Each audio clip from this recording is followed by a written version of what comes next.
Hello, જય શ્રી કૃષ્ણ, જય માતાજી. તમે ઇન્સ્ટાગ્રામમાં અને બધે સ્ટોરી જોઈ હશે કે તમારા જોંગાભાઈએ ફાઇનલી હેર ટ્રાન્સપ્લાન્ટ કરાવી લીધું. હા, તો ભાઈ ઘણી બધી છે ને કમેન્ટ શું આવતી હતી કે ભાઈ તમે ક્યાં હેર ટ્રાન્સપ્લાન્ટ કરાવ્યું છે ને હેર ટ્રાન્સપ્લાન્ટમાં તમને પેઇન કેટલું થયું. તો એક વ્લોગ મેં મૂક્યો છે એના માટે. તો હું કહું ને કે હેર ટ્રાન્સપ્લાન્ટ ક્યાં કરાવ્યું, તો મેં અમદાવાદમાં છે ને ક્લિયોન ક્લિનિક કરીને છે હેર ટ્રાન્સપ્લાન્ટનું, કે ત્યાં છે ને ફાઇનલ મેં હેર ટ્રાન્સપ્લાન્ટ કરાવી નાખ્યું છે. તો ઘણા એવા સવાલ હોય કે હેર ટ્રાન્સપ્લાન્ટ પછી શું વસ્તુનું ધ્યાન રાખવું. અત્યારે ભાઈ હું મારા ફ્રેન્ડની ગાડીમાં છું, મારા ભાઈબંધ છે વિશાલભાઈ. હેર ટ્રાન્સપ્લાન્ટ કર્યા પછી કહીને કે આપણે ટોટલ છે ને ઓમ 1 મહિનો ધ્યાન રાખવાનું હોય ને એમાં ખાસ છે ને આપણે એક અઠવાડિયું કહીને કે તમારે સંપૂર્ણ રીતે ઘરમાં જ રહેવાનું, કે ડાયરેક્ટ એમાં ધૂળ ન લાગે, પછી તડકો ન લાગે, એ બધી વસ્તુનું ધ્યાન રાખવાનું. ને ઓપરેશન કરાવો એના 3 દિવસ સુધી છે ને તમારે સીધું જ સૂવાનું. એકેય સાઈડ આમ પડખું લઈને તમે ન સૂઈ શકો. એનું કારણ છે, જો અહીંયા ગ્રાફ નાખ્યા તો એ ક્યાંક ભરાઈ જાય તો ઉખડવાના ચાન્સ રહે. એટલે 3 દિવસ સુધી તો હે ને સીધું જ સૂવાનું.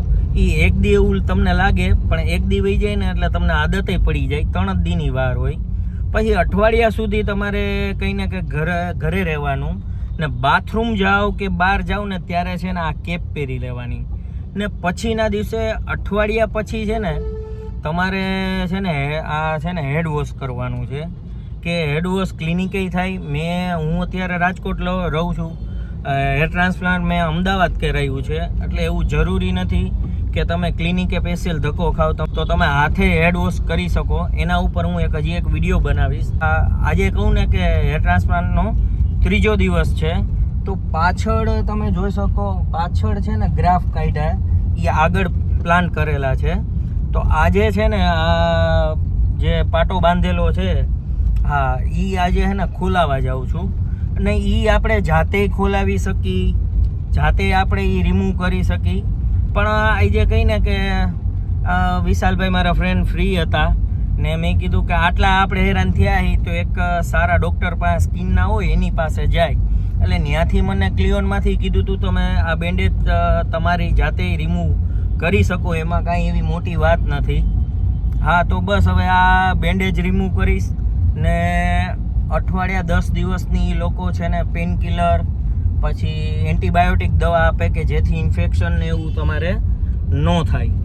ને પછી બીજો કોર્સ ચાલુ થાય કે વિટામિન્સની ગોળી ચાલુ થાય, કે આપણા શરીરમાં જે પણ વિટામિન્સ ઘટતા હોય, વાળમાં ઘટતા હોય, એ બધા વિટામિન્સ મળે. ને એક PRP જ્યારે આનું હેર ટ્રાન્સપ્લાન્ટ થતું હતું ત્યારે એક PRPનું સેશન કરી નાખ્યું. હજી મારે 3 કે 4 PRP લેવાની છે. એના માટે તો છે ને ન્યાય જવું પડે. ને એ લોકોએ કીધું છે કે PRP તમે ત્યાં પણ રાજકોટમાં લઈ શકો, એવું જરૂરી નથી PRP તો બધે સરખી જ દેવાની હોય. તોય આપણે જો પોગાય તો આપણે પાછા ત્યાં ક્લિયોનમાં જાસી. ને ભાઈ ક્લિયોન, હું એમ નથી કહેતો કે તમે ક્લિયોનમાં હેર ટ્રાન્સપ્લાન્ટ કરાવો, ગમે ત્યાં કરાવો, પણ પહેલાં સસ્તાના ચક્કરમાં કોઈ દી ક્યાંય ન પડતા. પણ આ એક જ વાર તમે કરાવી શકશો, બરાબર? ઘડી તો થાય નહીં. એટલે ભાઈ સારું ક્લિનિક પસંદ કરો, ડૉક્ટર્સ જુઓ, ને પ્લસ બીજા લોકોના તમે છે ને રિઝલ્ટ જુઓ. સારું ઓપરેશન કે બપોરે 1 વાગે હેર ટ્રાન્સપ્લાન્ટ ચાલુ થયું હતું, રાતે 9:30 વાગ્યા સુધી હાલ્યું. ને બીજી વસ્તુ કે એ જ દિવસે જ્યારે હેર ટ્રાન્સપ્લાન્ટ થયું હોય ને ત્યારે જો તમે ત્યાં કરાવતા હોય અમદાવાદમાં કે અધરવાઇઝ બીજા સિટીમાં તમે કરાવતા હોય ને તો સેમ ડે તમને છે ને ટ્રાવેલિંગ કરવાની ના પડે.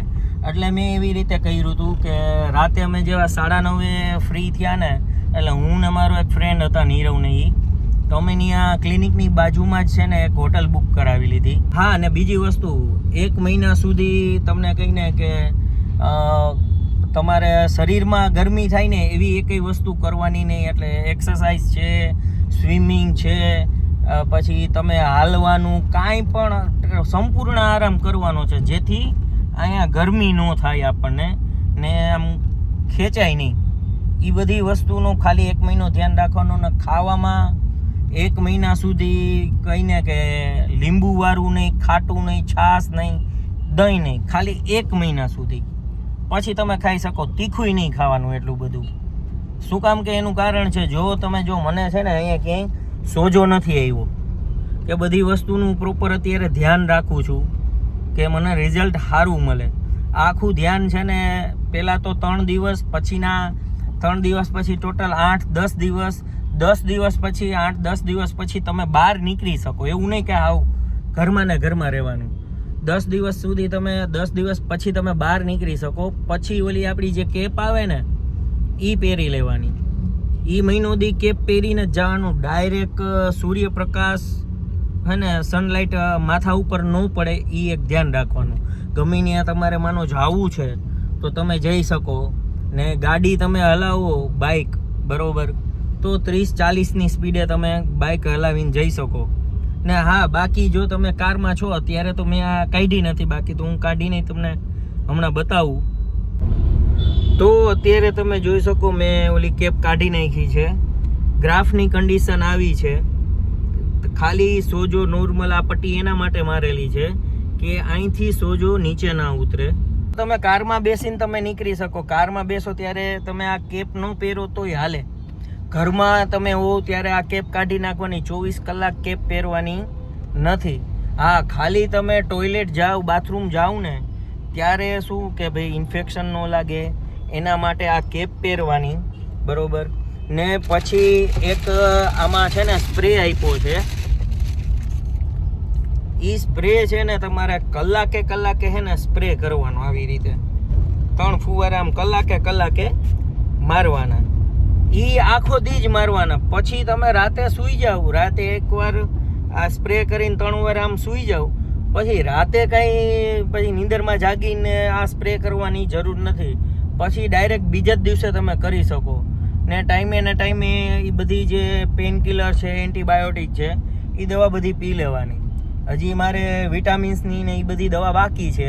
તો એ આ પૂરી થશે પછી એ જ લોકો છે ને કહેશે કે હવે આ તમે દવા ચાલુ કરો. જિંદગીમાં વાળનું મહત્વ તો ઘણું છે.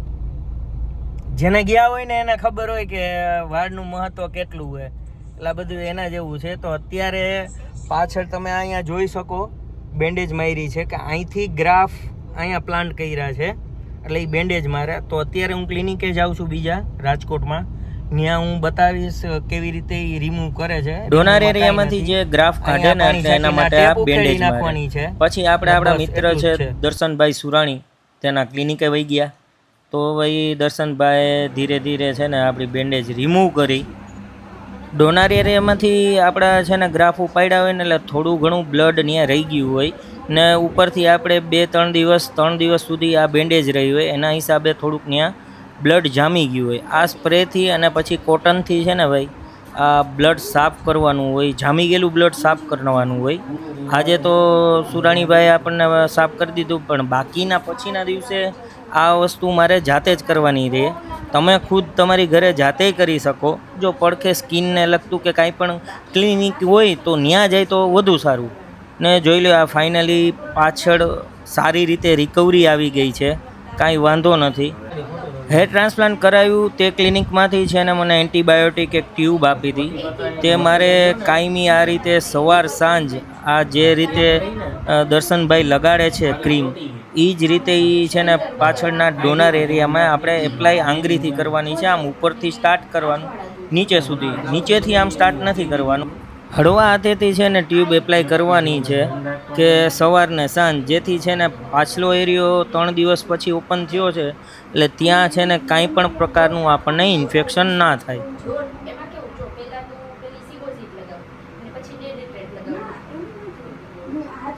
તો દોસ્તો પાછળની પટ્ટી આપણે ક્લિનિકે જઈને રિમૂવ કરાવી નાખી છે. પાછળની આવી અત્યારે છે કન્ડિશન સારી છે, કાંઈ ઉપાધિ નથી.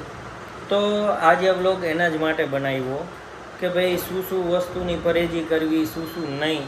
તો તમને થોડું ઘણું સમજાઈ ગયું હોય છે આમાં મેં કીધા પ્રમાણે. ને હજી ના સમજાણું હોય તો કમેન્ટ કરજો, ઇન્સ્ટાગ્રામમાં મને મેસેજ કરજો. હું આ હેર ટ્રાન્સપ્લાન્ટનો વિડીયો પહેલો બનાવ્યો, બીજો બનાવ્યો અને આગળ હજી હું થોડા ઘણા હજી બનાવીશ. એટલે એ વસ્તુ હું જે ક્લિનિક છે એને પ્રમોટ નથી કરતો. હું એક જ વસ્તુ કહું કે જ્યારે મેં હેર ટ્રાન્સપ્લાન્ટ કરાવ્યું નહોતું ને ત્યારે હું બીજા કોઈ પણ વ્યક્તિને જોતો ને કે જેને હેર ટ્રાન્સપ્લાન્ટ કરાવ્યું હોય તો હું આ બધા સવાલ હું એને પૂછતો. એટલે મેં જ્યારે કરાવ્યું ને એટલે લોકો હવે મને સવાલ પૂછે. મારી પાસે શું સોશિયલ મીડિયા છે, બરોબર, યુટ્યુબ છે, તો એ માધ્યમથી હું તમને બધી ડિટેલ શેર કરું છું, બરોબર. તો ભાઈ સારો લાગ્યો હોય વિડીયો તો કમેન્ટ કરજો, ચેનલમાં નવા હોય તો સબસ્ક્રાઇબ કરીને જાજો ને ક્લિનિકના નંબર એડ્રેસ નીચે ડિસ્ક્રિપ્શનમાં નાખી દઉં છું ને ફરી પાછા મળશે આપણે નવા બ્લોગ સાથે.